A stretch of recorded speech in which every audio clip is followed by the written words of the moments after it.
नमस्कार मंडळी, पुन्हा एकदा नवीन आणि महत्त्वपूर्ण व्हिडिओमध्ये मी मंगेश गोळे आपलं स्वागत करतो। देशभरातील केंद्र सरकारचे कर्मचारी आणि पेन्शनधारक यांच्याकडून 8वा वेतन आयोगाच्या घोषणेची वाट पाहिली जात आहे। तर हा 8वा वेतन आयोग कधीपासून लागू होणार, यामधला फिटमेंट फॅक्टर किती होणार, पगार किती वाढणार, या सर्व प्रश्नांची उत्तरे आपण आजच्या ह्या व्हिडिओमध्ये घेणार आहोत। तरी हा व्हिडिओ शेवटपर्यंत नक्की पहा आणि जर तुम्ही आपल्या या चॅनलवर पहिल्यांदा आला असाल तर आत्ताच आपल्या चॅनलला सबस्क्राईब करून ठेवा। त्याच्यामुळे अशाच प्रकारचे नवनवीन अपडेट आपल्या या चॅनलवरती मिळत राहतील। चला तर मग व्हिडिओला सुरुवात करूया।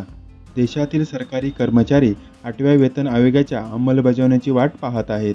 दर 10 वर्षांनी केंद्र सरकारकडून नवीन वेतन आयोग स्थापन केला जातो, जो कर्मचाऱ्यांच्या वेतन आणि पेन्शन रचनेमध्ये सुधारणा करतो। 7वा वेतन आयोग 2016 मध्ये लागू करण्यात आला होता आणि आता 8व्या वेतन आयोगाची तयारी सुरू झाली आहे।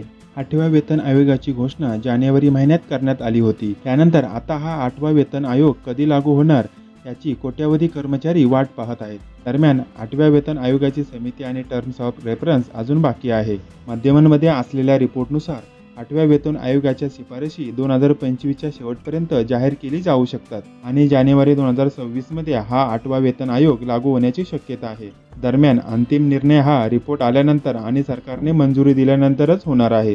सरकारकडून आतापर्यंत अधिकृतपणे कोणतीही माहिती समोर आलेली नाही, मात्र तज्ज्ञांच्या मते फिटमेंट फॅक्टर 2.5 ते 2.8 इतका असू शकतो, म्हणजेच सध्याच्या मूळ वेतनामध्ये त्याच्या पटीत पगारवाढ निश्चित केली जाईल। मात्र जोपर्यंत आयोगाची स्थापना होत नाही तोपर्यंत कोणताही अंदाज वर्तवणं चुकीचं ठरू शकतं। 8व्या वेतन आयोगाची रूपरेषा आतापर्यंत तयार झालेली नाही, त्यामुळे जानेवारी 2026 पर्यंत तो लागू होणं अवघड आहे। सरकारकडून अद्याप कोणतीही ठोस अपडेट आलेली नाही। सरकारी संघटना आणि पेन्शनधारकांच्या मागण्या सरकारपर्यंत पोहोचवल्या जात आहेत, अशा चर्चा सध्या सुरू आहेत। दरम्यान नवीन वेतन आयोगाचा फायदा केवळ कर्मचाऱ्यांनाच नाही तर पेन्शनधारकांनाही होणार आहे।